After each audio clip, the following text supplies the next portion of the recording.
Shalom, salam damai sejahtera bagi saudara sekalian dimanapun saudara berada. Saya berdoa kiranya Tuhan senantiasa beserta dengan saudara. Allah Tritunggal senantiasa meneguhkan hidupmu, agar hidupmu dan hidup saya, hidup kita semua ada di dalam kehendak dan rencana Tuhan.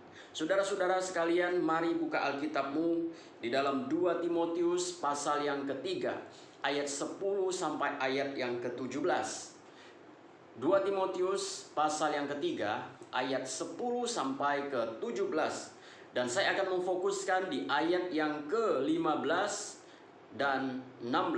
Saudara-saudara yang Tuhan kasihi, saya percaya bahwa setiap kita yang mengaku diri kita sebagai orang Kristen mengakui bahwa Alkitab adalah firman Tuhan yang diinspirasikan oleh Roh Kudus, dan Alkitab adalah kitab yang dapat menuntun kehidupan kita sebagai orang percaya.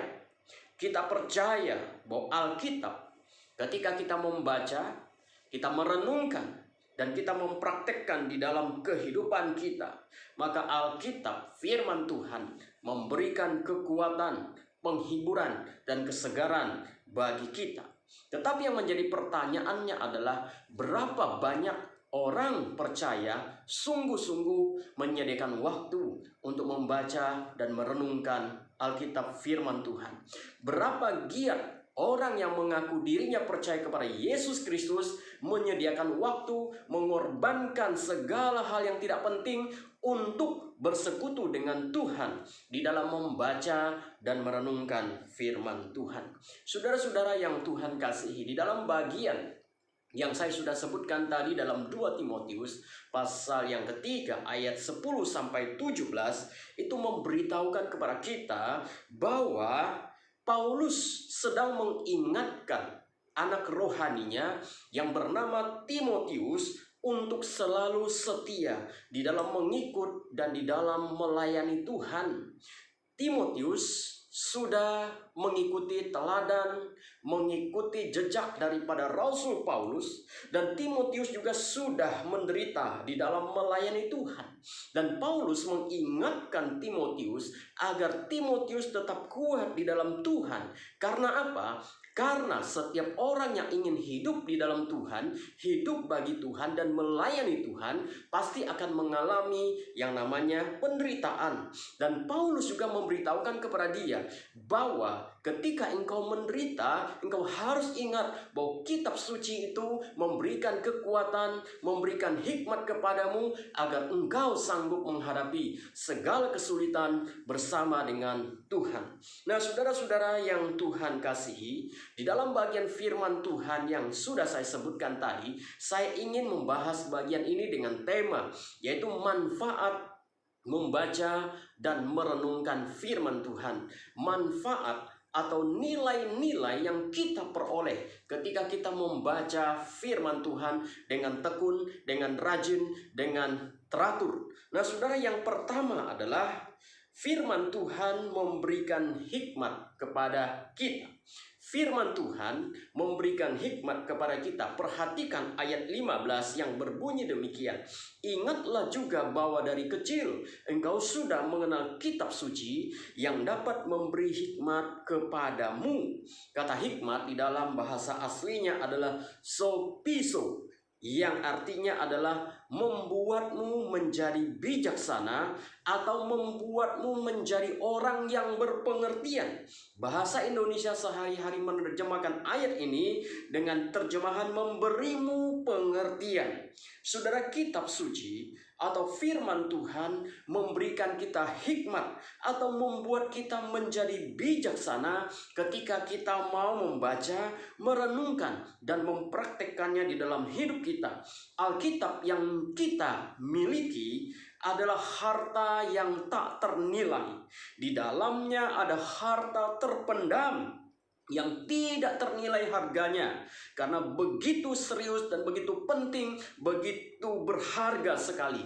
Dan sampai-sampai saudara, ada seorang penulis dan seorang pendeta yang bernama John Piper, dia mengatakan berdasarkan dia mengatakan bahwa Alkitab itu, yaitu firman Tuhan, adalah hidup saudara atau hidup kita.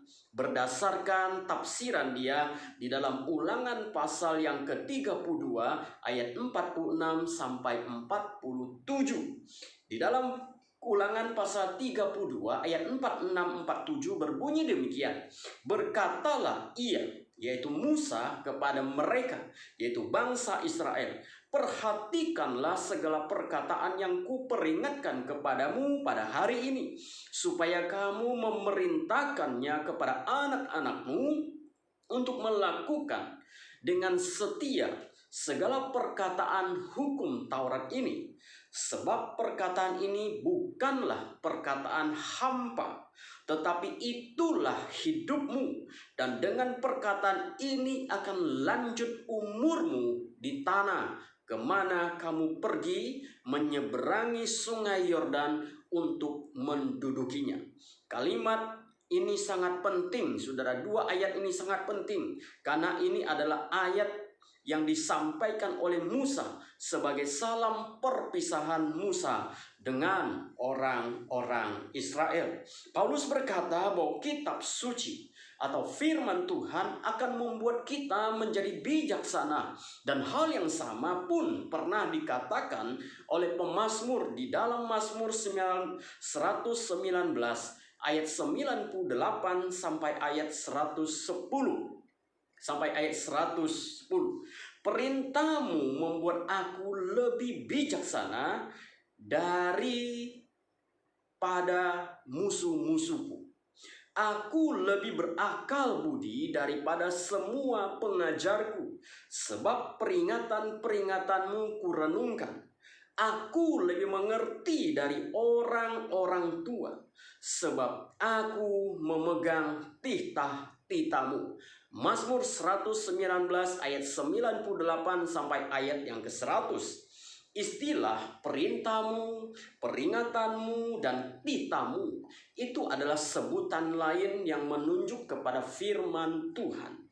Firman Tuhan ada yang berupa perintah, ada yang berupa peringatan, ada yang berupa teguran, ada yang berupa nasihat. Dan itu semua ketika kita merenungkannya dan kita membaca, merenungkan, dan mempraktekkan di dalam hidup kita, itu akan memberikan kita dan membuat kita menjadi orang yang bijaksana.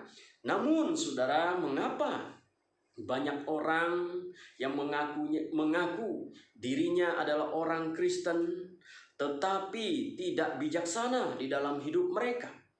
Karena mereka tidak merenungkan firman Tuhan siang dan malam. Karena mereka mengabaikan firman Tuhan di dalam hidup mereka. Mungkin mereka hanya membaca, tetapi mereka tidak merenungkan, memikirkan firman Tuhan itu, apalagi melakukannya dalam hidup dia. Dan juga saudara, ada orang Kristen yang rajin sekali membaca firman Tuhan, yang setiap hari membaca firman Tuhan, tetapi hidupnya tidak bijaksana. Dia asal ngomong, dia asal berkata, dia asal bertindak, dan sesuka hati dia. Mengapa dia tidak menjadi bijaksana? Karena dia hanya membaca saja, tetapi dia tidak meresapi, merenungkan firman Tuhan itu di dalam hidupnya. Firman Tuhan itu memberikan kita hikmat, bijaksana, jikalau kita meresapi firman Tuhan yang kita baca, yang kita renungkan, dan kemudian kita terapkan di dalam hidup kita sehari-hari. Ada orang Kristen yang rajin membaca Alkitab, tapi mengapa tidak menjadi bijaksana? Karena mereka hanya sekedar membaca, tetapi keinginan daging, keegoisan, atau ke hal-hal yang berkaitan dengan dunia mengontrol kehidupan dia, sehingga dia menjadi bukan orang yang bijaksana. Karena Alkitab dengan jelas mengatakan bahwa orang yang rajin membaca firman, merenungkan, meresapi firman itu akan menjadi orang yang bijaksana. Lalu kemudian yang kedua, saudara, fungsi atau nilai firman Tuhan yang kita baca yang kedua adalah firman Tuhan menuntun manusia kepada keselamatan.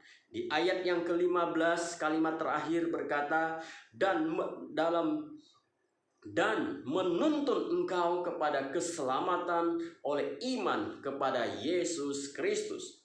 Ayat ini merupakan pengalaman saya secara pribadi. Sedikit saya bercerita, saudara sekalian. Ketika saya masih usia SD, yaitu sekitar kelas 6 SD, ada seorang penginjil memberikan saya sebuah Alkitab yang warnanya biru dan berisi perjanjian baru. Mungkin saudara pernah melihat Alkitab seperti itu. Dan atau saudara mungkin juga pernah memiliki kitab warna biru kecil, yaitu berisi perjanjian baru saja. Nah, ketika penginjil itu memberikan saya Alkitab itu, saya terima. Dan ketika saya ada waktu, maka saya akan mengambil kitab itu dan membacanya. Waktu itu saya belum menjadi orang Kristen, saudara. Namanya anak kecil, saudara, di masa lalu yang masih SD, saya membaca kitab ini untuk apa?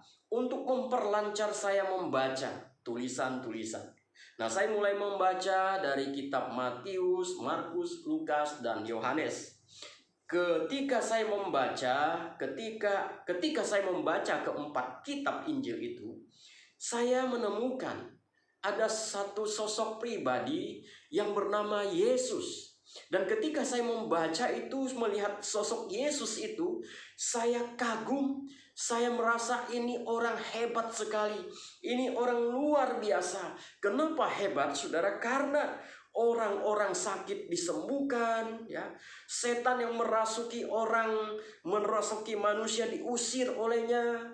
Lalu kemudian orang-orang yang lumpuh disembuhkan, ya. Orang mati dibangkitkan, ya.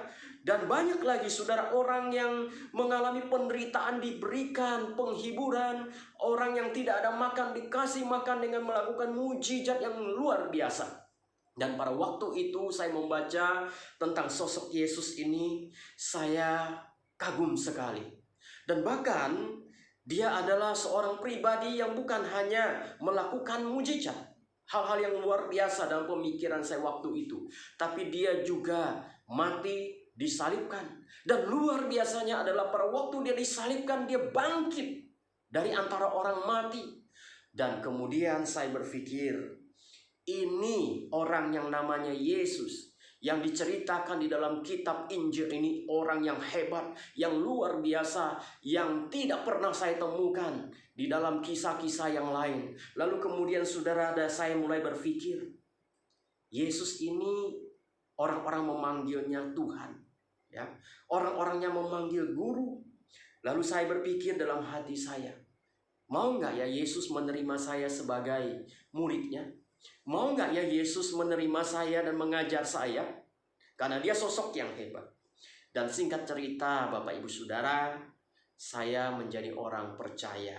Saya menerima Yesus dalam hidup saya, dan kemudian saya menjadi pelayan Tuhan dan saya melayani Tuhan. Kenapa, saudara?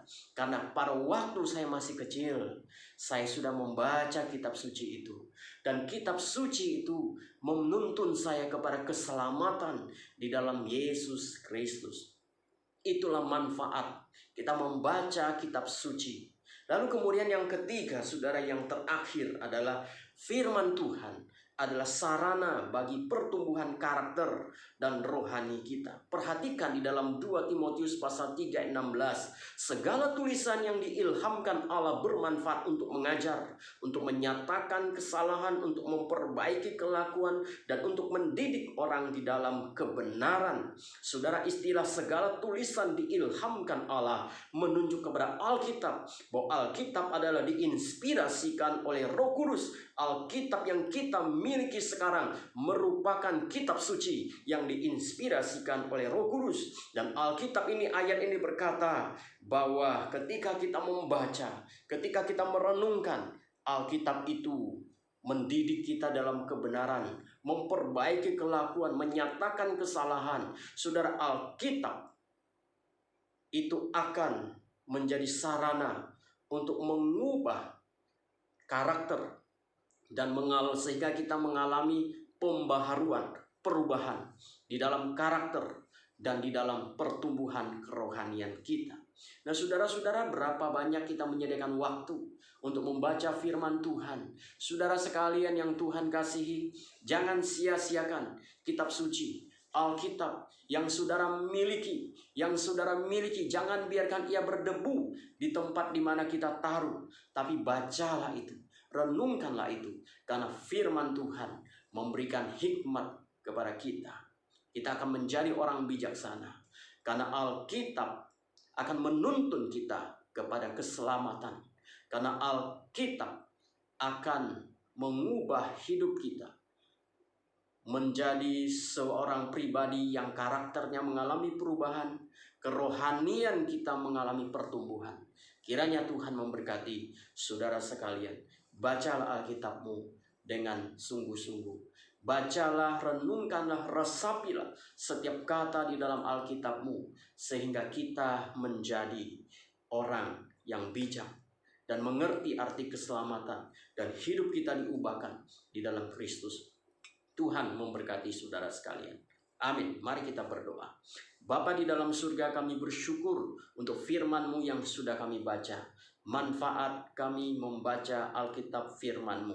Tuhan, biarlah Alkitab yang kami miliki tidak hanya kami taruh di atas meja atau di atas lemari yang pada akhirnya penuh dengan debu, karena kami telah mengabaikan harta yang paling berharga yang kami miliki. Biarlah mulai saat ini kami ambil kitab suci kami ambil Alkitab, kami baca, kami renungkan, kami resapi, supaya kami memperoleh harta terpendam di dalam kitab suci Alkitab yang kami miliki. Terima kasih Tuhan, berkati saudara-saudara kami dimanapun mereka berada. Kasih-Mu menyertai, menopang, memimpin hidup mereka. Terima kasih Tuhan, terpujilah nama-Mu. Di dalam nama Yesus kami berdoa. Amin. Tuhan Yesus memberkati saudara sekalian. Amin.